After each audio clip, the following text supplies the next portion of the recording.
Welcome to Pindar Poetry. We hope you learned something new. You begin by defining what this AI will actually do for you. Focus on 1-3 core tasks first. Once chosen, pick the platform that fits your workflow: mobile app for on the go, extension for browsing, or desktop for heavy work. Then grant only the permissions needed and enable 2FA.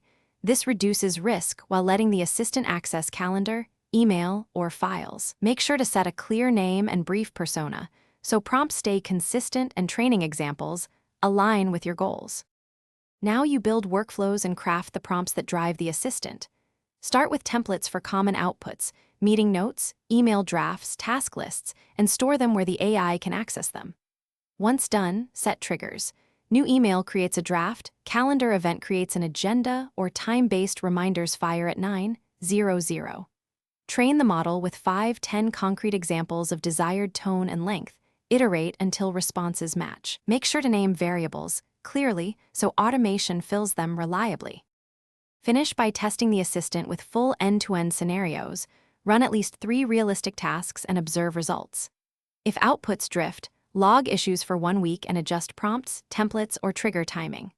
Once stable, schedule periodic reviews and backups of templates and permissions.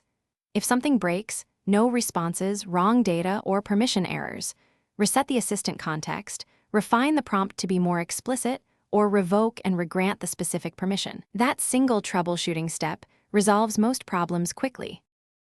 Thanks for watching. Consider subscribing if we helped you.